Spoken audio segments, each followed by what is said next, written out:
असतं. आणि म्हणून हे सेशन जर तुम्ही दोघांनी ऐकलं तर तुम्हाला दोघांनाही ते प्रॉपरली कळू शकतं. आणि मग ते ह्या गोष्टींवरनं एकमेकांशी बोलणं जनरली टाळतो आपण, त्याच्यावरनं भांडणं पण होऊ शकतात.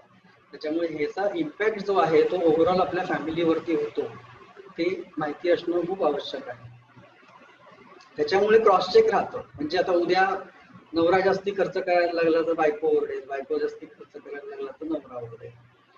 काहीही करा पण तुम्ही जर 30% आतमध्ये खर्च आणला तर तुमच्याच फॅमिलीचं पुढे फ्युचर सिक्युअर व्हायला मदत होईल. परत शेअर करतो स्क्रीन.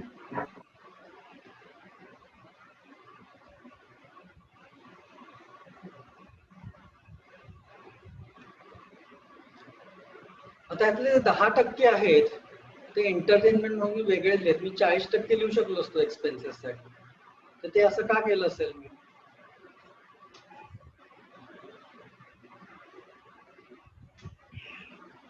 आदर्शतः तेवढे त्याच्यापेक्षा वर जाऊ नये म्हणून. नाही, याचं कारण उलट आहे. याचं कारण मी असं सांगतो की 10% खर्च हा तुमच्या फॅमिलीच्या एंटरटेनमेंट साठी खर्च केलाच पाहिजे. तुमचं किती इन्कम असेल, ती 10,000 असेल तरी 1,000 रुपये महिन्याला तुमच्या फॅमिलीच्या एंटरटेनमेंट वरती खर्च केलाच पाहिजे. 1 लाख असेल तर 10,000 रुपये खर्च केलाच पाहिजे. कारण शेवटी तेच आयुष्य असतं. फक्त कामावर जाणं, पैसे कमावणं, ग्रॉसरी आणणं, बिलं भरणं एवढंच होईल नाही तर. आणि त्याच्यामध्ये काटछाट होता कामा नये. कारण बरेच जण मग काय करतात की अरे मग हे जाऊ दे, मग जे ज्या गोष्टींमधून आपल्याला आनंद मिळतो अशा गोष्टींमध्ये पहिल्यांदा कात्री लावली जाते. तर ते असं होता कामा नये म्हणून ते वेगळे त्याच्यात भाग केलेले आहेत. की 30% तुम्ही जे काय करायचं तुमच्या फॅमिलीचे एक्सपेन्सेस आहेत ते तुम्ही भागवले पाहिजे आणि 10% मग तुम्हाला जे वाटेल तुम्ही. मी त्याच्यात हे सांगत नाही की तुम्ही अमुकच करत अमुकच करा. तुम्हाला वाटलं हॉटेलिंग करायचं असेल, आता तर करोनामुळे आणखी त्याच्यात काही करता येण्यासारखं नाहीये, पण जे काही तुम्हाला आवडेल तुम्ही आउटिंगला जाऊ शकता किंवा व्हॉट एव्हर. म्हणजे आता सिनेमा तर त्यासाठी 10% हे खर्च केलेच पाहिजे. ठीक आहे, आता त्यात तुम्ही फॅमिली घेऊन करू शकता की मग तुम्हाला ते. मी काय करण्यासारखं आहे का? हॅलो, कोणाचं तरी अनम्यूट आहे बघा. ठीक आहे, तर ही स्लाइड कळली आहे सगळ्यांना? आधी आता हे जे मी सांगतोय ना तुम्हाला, हे आता तुम्हाला सगळ्यांना माझ्याबद्दल माहिती आहे त्यामुळे मी परत सांगत नाही. मी सांगितलं नाही माझा हिस्ट्री. पण 2010 साली जेव्हा आम्ही US वरनं परत आलो तेव्हा मी LNT मध्ये मुद्दाम लो प्रोफाईल माझ्यासाठी सिलेक्ट करून घेतलं. 2 कारणं होती. एक तर जुई लहान होती तेव्हा, म्हणजे माझी मुलगी, आणि आमचं जाणं येणं खूप वाढलं होतं म्हणजे प्रोजेक्ट प्रमाणे जायलाच लागायचं बाहेर परदेशात, आणि मग ते डिस्टर्ब होणं हे झालं होतं. आणि दुसरी गोष्ट, आम्ही भारतात याचा परत निर्णय घेतला आणि तो तसाच राहणं आवश्यक होतं. आणि जोपर्यंत मी प्रोजेक्ट मध्ये होतो म्हणजे डेव्हलपमेंट आणि याच्यामध्ये, तेव्हा माझ्यावरती काही नव्हतं. त्यामुळे जेव्हा क्लायंटने रिक्वायरमेंट सांगितली तर ते जायलाच लागायचं. त्याच्यामुळे मी माझं जे हे होतं पोस्ट होती तीच शिफ्ट केली. मी डिपार्टमेंटच चेंज केलं बेसिकली, अशा डिपार्टमेंटमध्ये जिथे बाहेर जायला नसेल. आता हे लोकांना मूर्खपणाचं वाटू शकतं की अरे काय चांगली संधी सोडून वगैरे, पण ते होता डिसिजन. आणि त्याच्यानंतर मी माझ्या फॅमिली फायनान्शियल प्लॅनिंग वरती भर दिला. आणि पुढची जी 7-8 वर्ष आहे, म्हणजे आधीपासूनच मी करतो, 2005 पासून हळूहळू करत होतो, पण त्यासाठी काम सोडून आपल्याला ह्या गोष्टी करता येत नाही, कारण हा खूप डीप विषय आहे. म्हणजे अक्षरशः मी ह्याच्यावरती एखादा इंजिनिअरिंगचा कोर्स सुद्धा जसा असतो तेवढा डिझाईन करू शकतो, इतका प्रत्येक गोष्टीमध्ये असे डिटेलिंग करता येईल. पण ते सगळं केलं आणि त्याच्यानंतर मग हा निर्णय मी घेऊ शकलो. आणि हा बऱ्याच जणांना वाटतं की 2018 साली हा धाडसी निर्णय आहे, आणि होताच, खरं सांगायचं तर होताच. तेव्हा तर जुईची 10वी पण झालेली नव्हती. पण आणि हा कॉन्फिडन्स कसा येणार, कारण हे कधीच नाही. इव्हन म्हणजे रिटायर्ड झाल्यानंतर सुद्धा आपल्याला हा प्रश्न उलगडलेला नसतो की आपल्याला किती पैसे आवश्यक आहेत आणि पुढे काही झालं तर काय, हा प्रश्न असतो. पण तो कायमच राहणार आहे.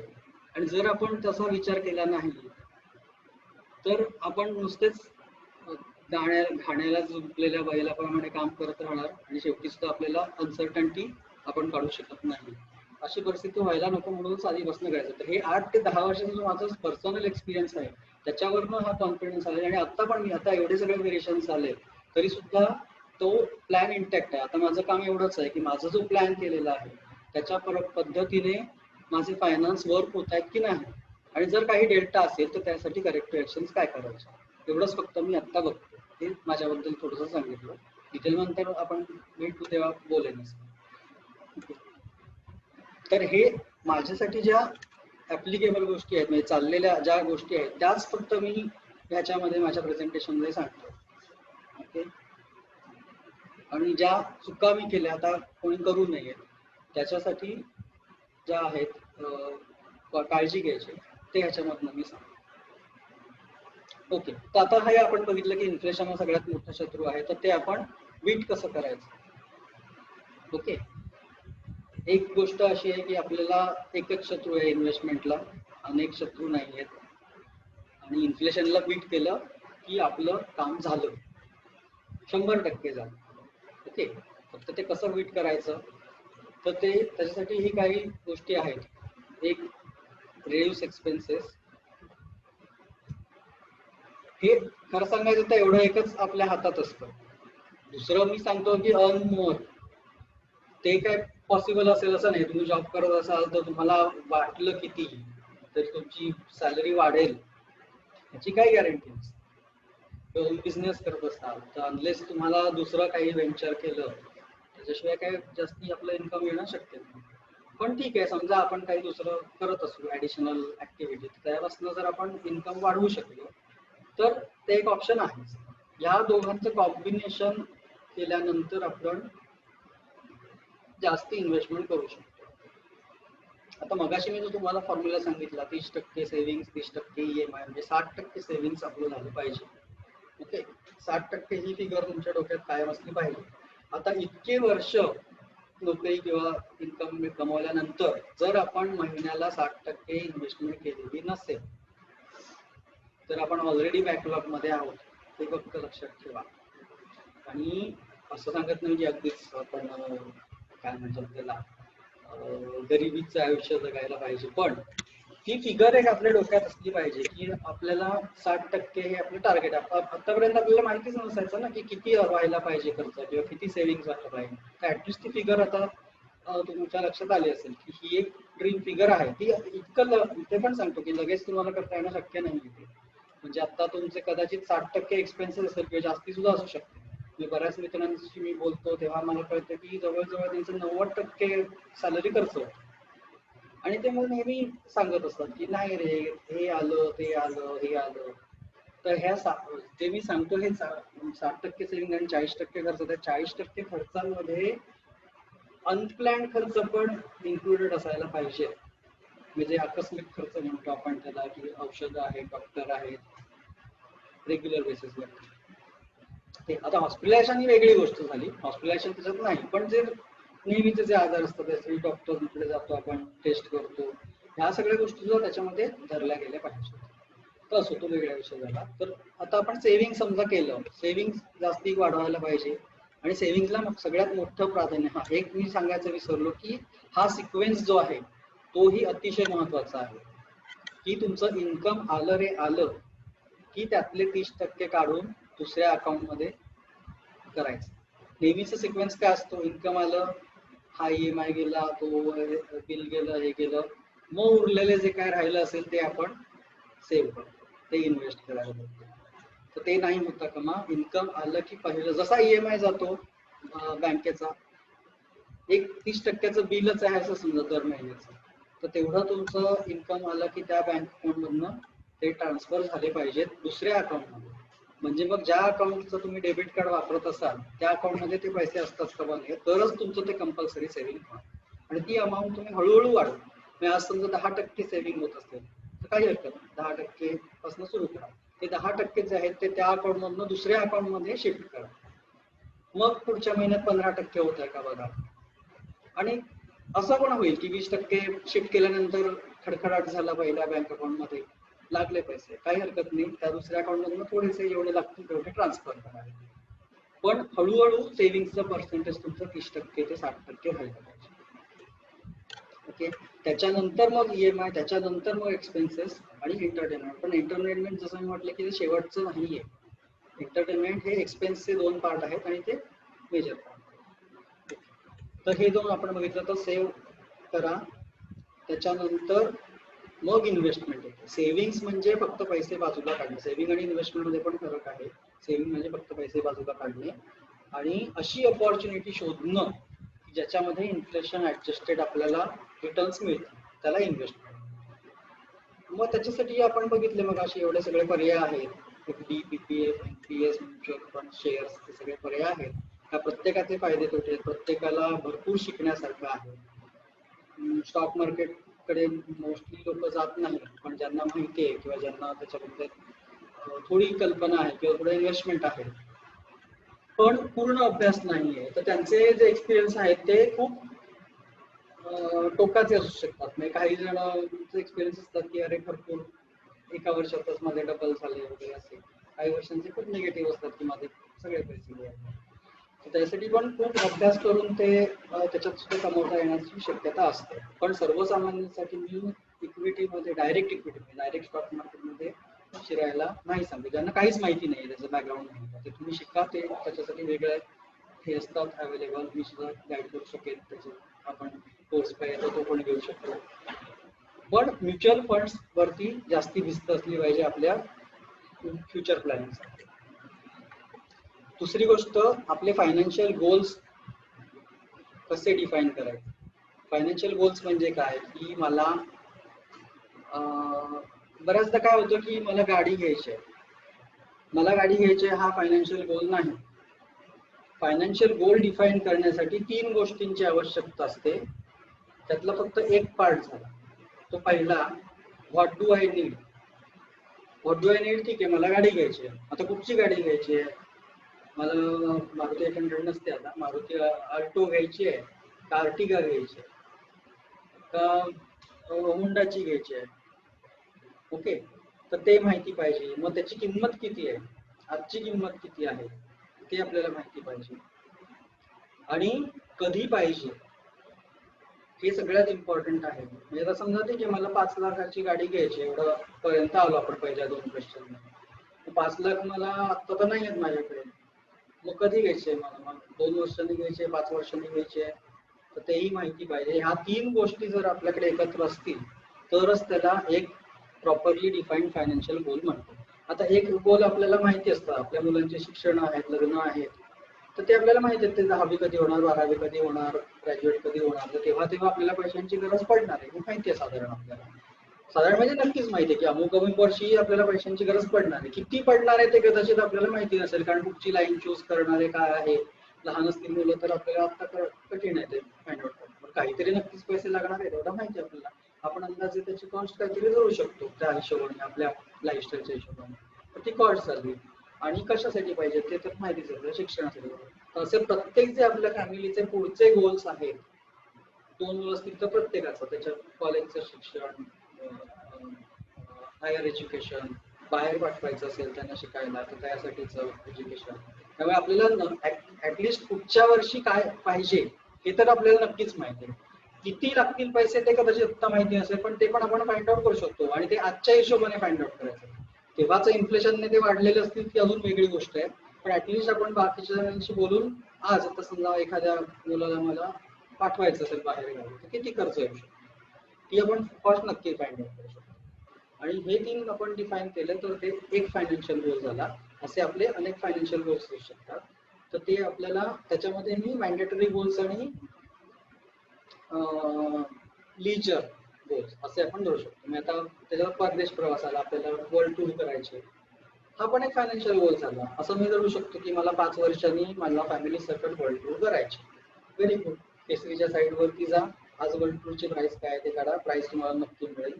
त्याच्यानंतर 4 जणांची जेवढी फॅमिली असेल ते मल्टिप्लाय करा, आपल्याला कॉस्ट मिळाली त्याची आजची.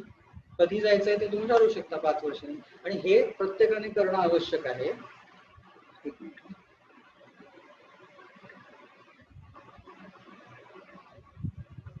ओके. तर ते आपल्याला प्रत्येकाला करणं आवश्यक आहे आणि त्यासाठी देव ती जी पहिली शीट आहे लेवल 1 ची त्याच्यामध्ये ही आहेत म्हणजे कॅप्चर करायला. तर ते तू लिहिलं असशील, मी आता बघेन ते नंतर. तर हे सगळ्यात महत्वाचं आहे.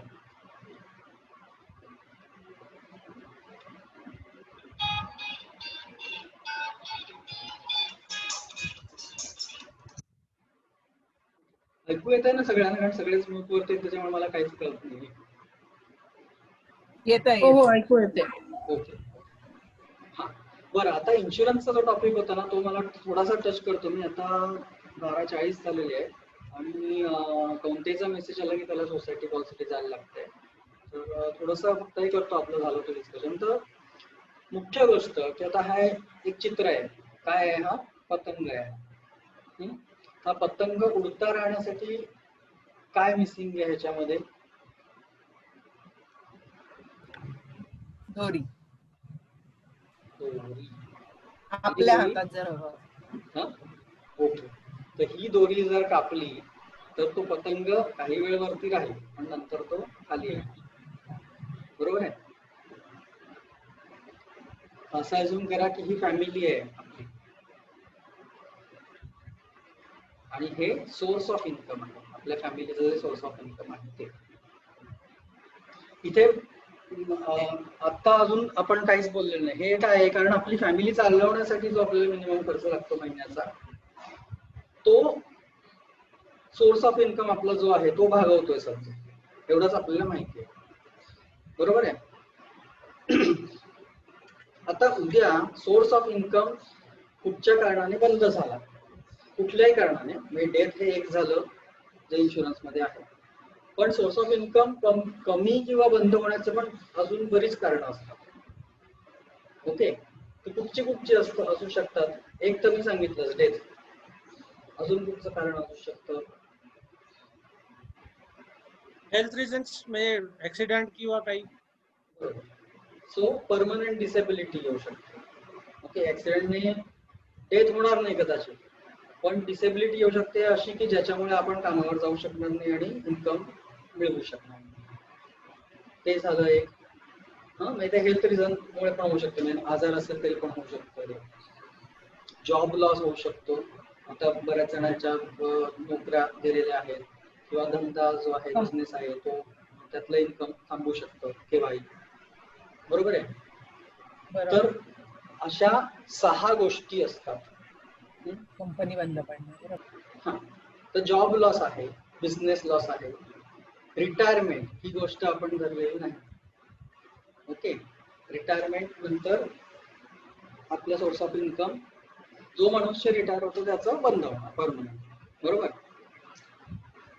ऍक्सिडेंट डिसेबिलिटी आपण डिस्कस केलं. क्रिटिकल इलनेस म्हणजे त्यातलंच झालं, म्हणजे हेल्थ रिझन आपण म्हणू शकतो की व्हॉट एव्हर, म्हणजे समजा स्ट्रोक वगैरे आला आणि पॅरालिसिस वगैरे झाला व्हॉट एव्हर, तर त्याच्यामुळे पण डिसेबिलिटी येऊ शकते. आणि डेथ हे आपण बघितलं आहे. आता फॉर्च्युनेटली किंवा अनफॉर्च्युनेटली पहिल्या ज्या 3 गोष्टी आहेत त्या अँटिसिपेट आपण करू शकतो आणि त्या टेम्पररी आहेत. सॉरी, पहिल्या 3 ने पहिल्या 2 म्हणजे जॉब लॉस आणि बिझनेस. नोकरी गेली तर मे बी 6 महिने 1 वर्ष दुसरी नोकरी मिळू शकेल आपल्याला, जोपर्यंत आपण 60 वर्षापर्यंत आहोत त्याची. तोपर्यंत म्हणजे आपण काहीतरी एक आहे की ज्याच्यामुळे आपल्याला सोर्स ऑफ इन्कम आपण परत रिइन्स्टेट करू शकतो. बिझनेस लॉस असेल तरी मे बी दुसरा बिझनेस करायला घेतला किंवा व्हॉट एव्हर, किंवा समजा बिझनेस सोडून जॉब केला तरी आपल्याला इन्कमचं काहीतरी प्रोव्हिजन करू शकतो. रिटायरमेंट नंतर सुद्धा आज अनेक फॅमिलीजना फक्त इन्कमसाठी काम करायला लागतं. आणि फॅक्ट आहे, हे मी खूप अनुभवलेलं आहे. 60व्या वर्षी रिटायर होतात, पहिली 4 वर्षामध्येच जातात. 64व्या वर्षी रिअलाइज होतं लोकांना की पुढे आपलं भागणं कठीण आहे. अशा वेळी एक तर मुलांवर डिपेंडंट राहायला लागतं किंवा त्या वयात जॉब करावा लागतो. तर फायनान्शियल फ्रीडम म्हणजे अर्थशास्त्राचं मुख्य ऑब्जेक्टिव्ह हेच आहे की आपल्या घरखर्चासाठी तरी आपल्याला काम करणं भाग पडू नये. जेव्हा आपल्याला एखादी गोष्ट कंपल्सरीली करावी लागते ना, तेव्हा जरी ती आनंददायक असली तरी त्यातला आनंद घेऊ शकत नाही आपण. आणि हे खूप महत्वाचं आहे. आणि त्याच्यासाठी मी हे नेहमी सांगत असतो की आपल्याला कुठची गोष्ट कंपल्शन म्हणून करता येता लागता कामा नये. ऍक्सिडेंट, क्रिटिकल इलनेस आणि डेथ ह्या 3 गोष्टी अनअवॉइडेबल, अनसर्टन आहेत. त्याच्याबद्दल आपण काहीही प्रेडिक्शन करू शकत नाही. आणि ह्या गोष्टी परमनंट आहेत. परमनंट म्हणजे ह्याच्यानंतर सोर्स ऑफ इन्कम त्या व्यक्तीपासून होऊ शकत नाही. आणि फॉर्च्युनेटली मी ह्याच्यासाठी म्हणालो की या तिन्ही गोष्टी इन्शुरन्स मध्ये कव्हर्ड आहेत.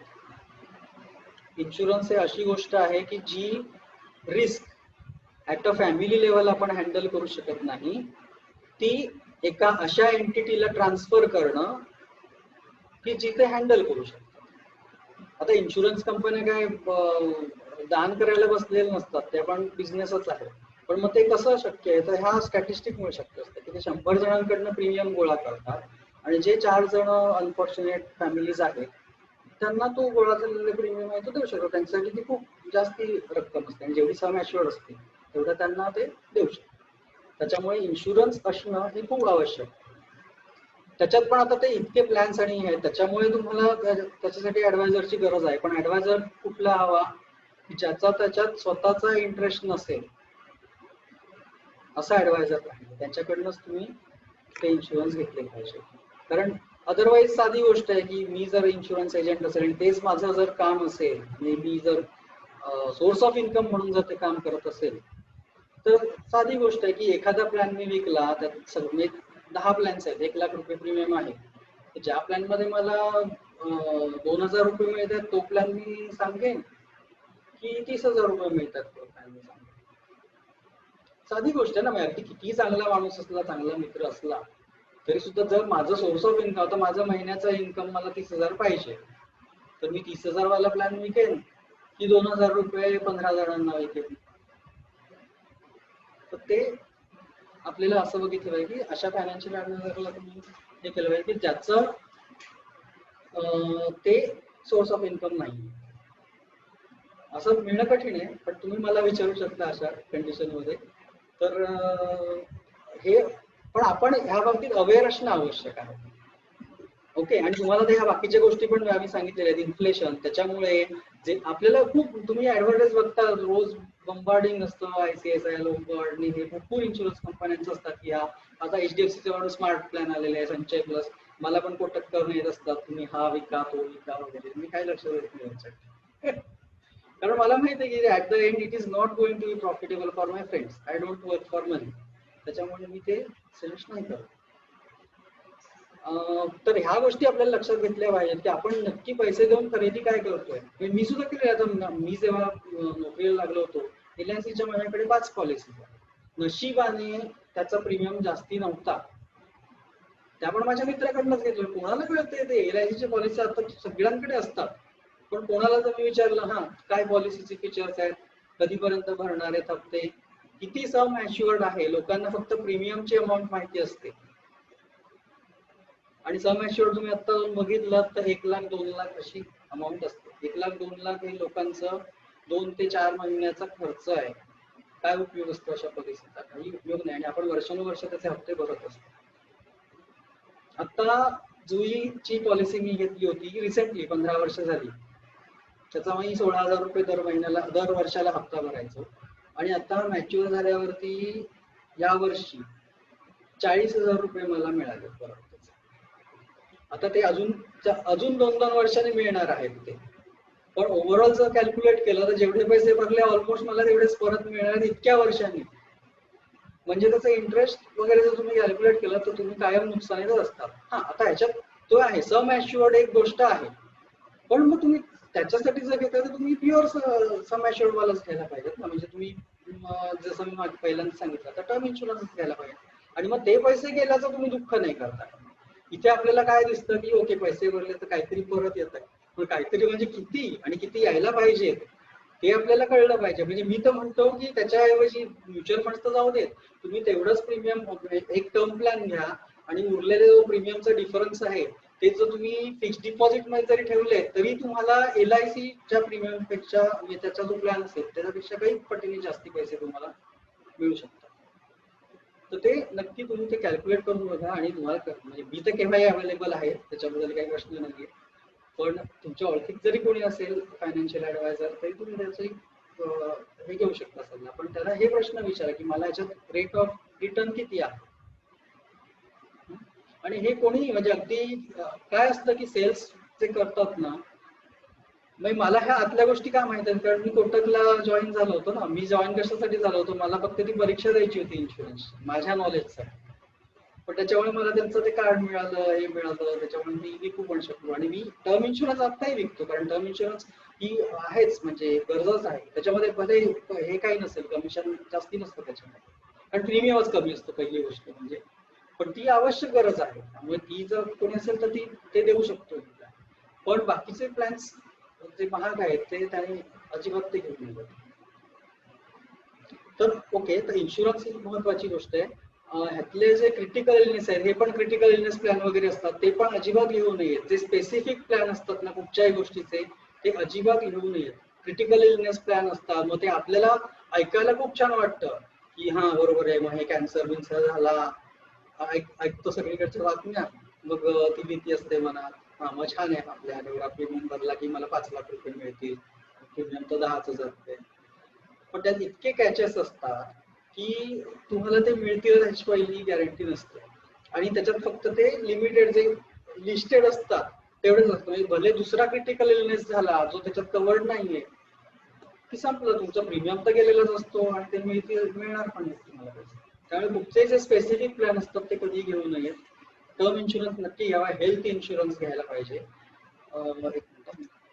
आता 10 मिनिटं उरलेले, मला हा कव्हर करू शकेन मी टॉपिक. तर हे एक छोटी स्लाइड आहे. तर हे इन्शुरन्स सिलेक्ट करण्यासाठी काय आपल्याला सिलेक्ट करायला पाहिजे, याच्यासाठी एक स्लाइड बनवली होती मी की आपल्याला काय नक्की प्रोटेक्ट करायचं. आता मी ही उदाहरण मुद्दाम घेतलं, राईट साईडची तुम्ही पिक्चर बघितली फनी तुम्हाला दिसेल की आता मी बाईक चालवतोय तर बाईकसाठी मला हेल्मेट पाहिजे. तर ते ह्या सगळ्या गोष्टी आहेत, तर त्यातलं मी कुठचं चूज करेन, कुठचं वापरेन. सगळ्या गोष्टी अवेलेबल असतात आणि वेगवेगळ्या किमतीला असतात. तर पहिलं प्रॉपर हेल्मेट आहे, दुसरी छत्री आहे, तिसरं कन्स्ट्रक्शनचं हेल्मेटच आहे ते पण, चौथं पण हेल्मेट आहे, आणि पाचवं काय आहे, टरबूज. टरबूज. टरबूज म्हणजे हेल्मेट सारखं दिसणार कव्हर. तर याच्यावरनं माणूस बसणं पण आपण वाचू शकत नाही. ओके, तर ह्या अशा गोष्टी मुद्दाम केलेल्या आहेत. तर प्रत्येक गोष्ट इम्पॉर्टंट आहे, पण आपल्याला काय कव्हर करायचंय ते त्याच्यात कव्हर होत आहे का हे आपल्याला बघणं आवश्यक आहे. तर मला जर बाईकने जायचं असेल तर मला पहिलं कव्हर पाहिजे. जर मी कन्स्ट्रक्शन वर्कर म्हणून काम करणार असेल तर मला हे हेल्मेट लागेल पिवळं. पण ते हेल्मेट स्वस्त आहे, 100 रुपये समजा ते मिळतंय आणि बाईकचं 500 रुपयाला मिळतंय. तर हे पण हेल्मेटच आहे, म्हणून जर तुम्ही घातलं तर कन्स्ट्रक्शनचा डिफरन्स असतो ह्याच्यामध्ये. ते पण मी सांगतो नेहमी लोकांना की हे जे कन्स्ट्रक्शन वर्करचं हेल्मेट आहे हे पण हेल्मेट डोक्यालाच घालतो आपण, डोकंच प्रोटेक्ट करण्यासाठी असतं. पण तरी का फरक असतो याच्यामध्ये की ह्याच्यामध्ये वरून ज्या पडणाऱ्या गोष्टी आहेत त्याच्यापासून वाचवण्यासाठी हे हेल्मेट असतं. ह्याच्यामध्ये स्पीड धरलेली नसते. आणि बाईक जेव्हा आपण चालवतो तेव्हा हे हेल्मेट काय इम्पॉर्टंट असतं, तुम्ही हे बघितलं असेल या हेल्मेटच्या आतमध्ये एक थर्मोकॉल सारखं मटेरियल असतं, फोम मटेरियल असतं. तर त्याच्यामध्ये इम्पॅक्ट ऍब्झॉर्ब करण्यासाठी त्याचं कन्स्ट्रक्शन केलेलं असतं. म्हणजे तेव्हा त्याच्यात आपणच हे असतो, प्रोजेक्टाईल असतो, म्हणजे वरून वस्तू पडते त्याच्याऐवजी आपण स्वतः आपली बॉडी किंवा आपलं डोकं कुठेतरी जाऊन आदळणार असतं.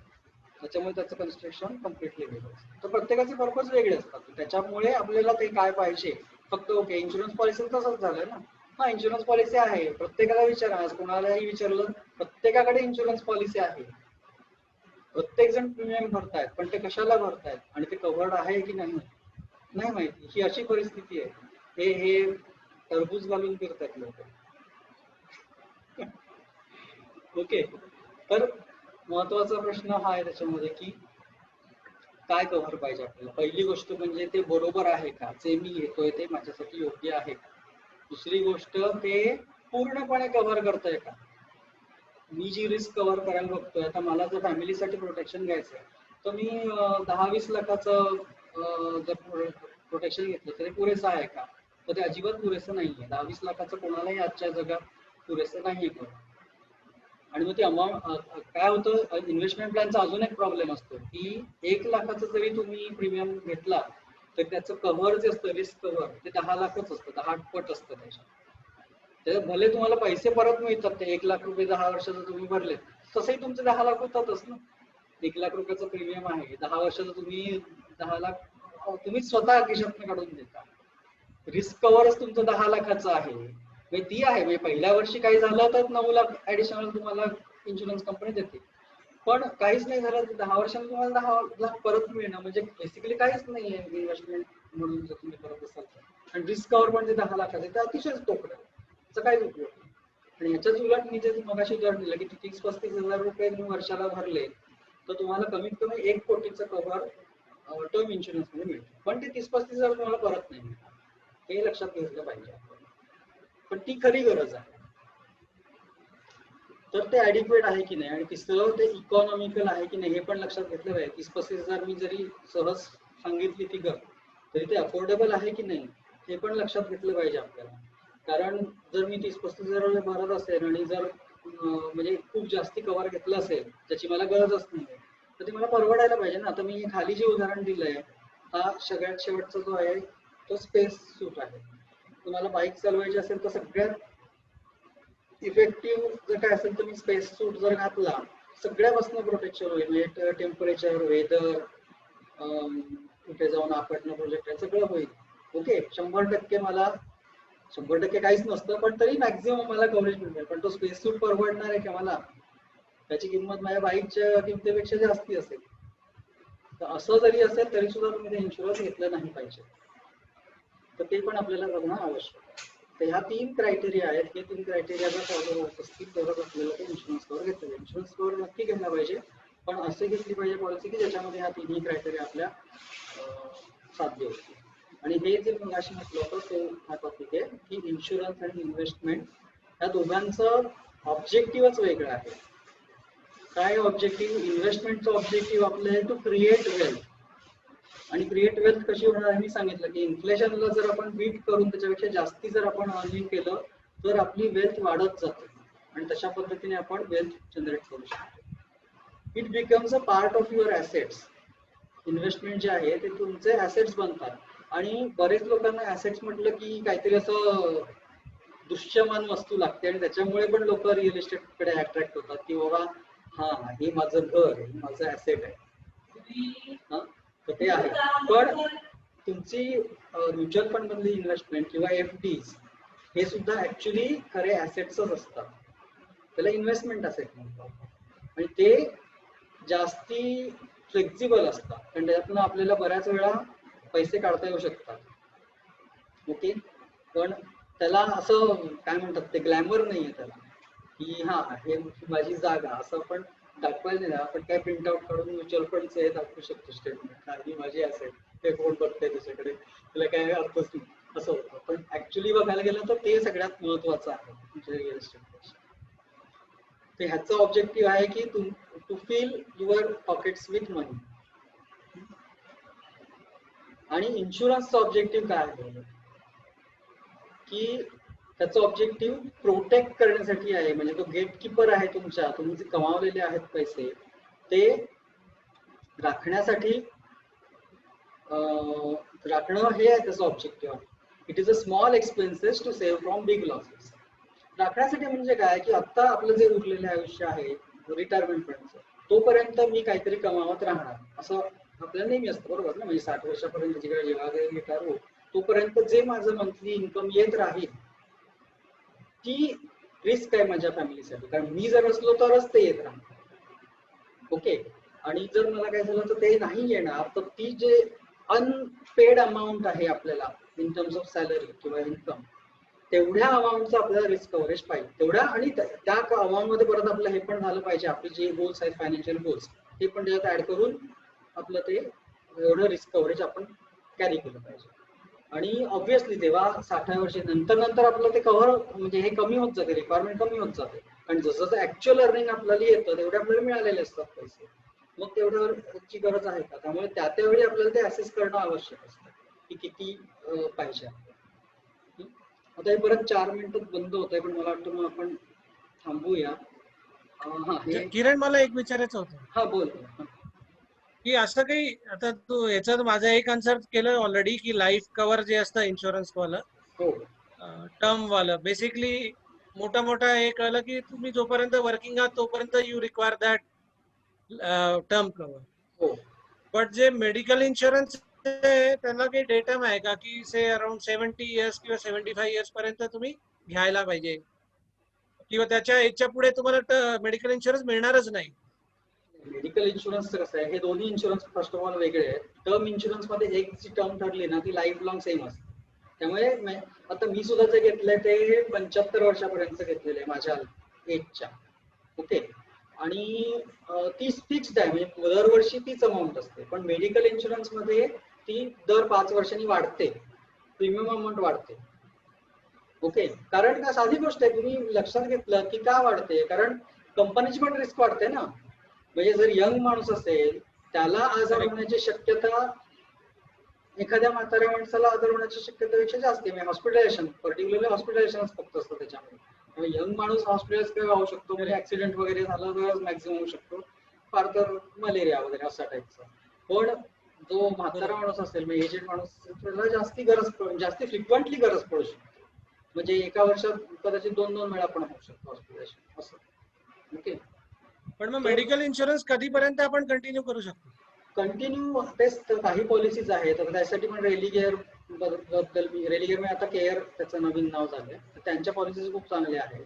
तर त्या जर तुम्ही आत्ता घेतल्या असाल त्या लवकर, हे दोन्ही इन्शुरन्स जे आहेत ना, इन्शुरन्स असा प्रॉडक्ट की जेव्हा तुम्हाला गरज नसते तेव्हा तुम्ही घ्यावा, आणि तेव्हा घेतलात तर तुम्ही तो लाईफ लॉंग रिन्यू करू शकता. पण जर आत्ता तुम्हाला काही, म्हणजे त्याच्यात पण आहेत आता सुद्धा डायबिटीस आणि ब्लड प्रेशर हे जर काही असतील तर प्रीमियम त्याने वाढतो. म्हणून हे सजेस्टेड असतं की जेव्हा तुमची नोकरी फिक्स झाली, म्हणजे आता म्हणून मी यंग जनरेशनला ह्याच्यासाठी का सांगतो की तुम्हाला जेव्हा इन्कम सुरू होतं that is the right time to start your insurance. तेव्हा अतिशय कमी असतो प्रीमियम त्याचा, आणि ते तुम्ही लाईफ लॉंग रिन्यू करू शकता. आणि मग तेव्हा त्याच्यानंतर जर तुम्हाला काही एलिमेंट आले तर त्याच्यासाठी ते वाढवत नाहीत प्रीमियम, हेल्थ इन्शुरन्स मध्ये किंवा टर्म मध्ये सुद्धा. टर्म मध्ये सुद्धा घेताना जी कंडिशन असते ना त्याच्यावरती तो प्रीमियम ठरतो. ओके, तो ना हा, पण मध्ये ब्रेक जर आला तर नाही. एक म्हणजे तुम्ही जर तो रिन्यू करायला मिस झालात काही कारणाने, 15 दिवसाचा एक ग्रेस पिरियड असतो, तोवर तुम्ही रिन्यू केलं तर चालतं. पण जर ब्रेक आला तर मग पुन्हा रिन्यू नाही होत, तर मग तेव्हा मग त्या परत कंडिशन प्रमाणे असेसमेंट करावं लागतं. ओके, असं आहे. तर ठीक आहे, आता हे पुढचा मला वाटतं म्युच्युअल फंडचा टॉपिक आहे, तो मी तो नंतर घेतो. आता इथे तसंही कट होईल कॉल. तुम्हाला काही शंका असतील तर तुम्ही विचारा.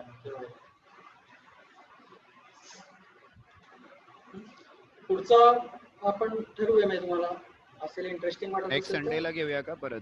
हो चालेल, मला काही हरकत नाहीये. चालेल चालेल. चालेल. खूप छान माहिती दिली, thank you. Really open your eyes की एवढ्या वर्षात आपण काय केलं हा तर प्रश्न पडला. माहितच नव्हतं, कळतच नव्हतं. ऍक्च्युली विचारच नाही केला. प्रशांत पण जायचं 300 टाइम्स कॉर्पस वगैरे ऐकल्यावरच हे वाटायला लागले की आपण काय केलं काय पुढे.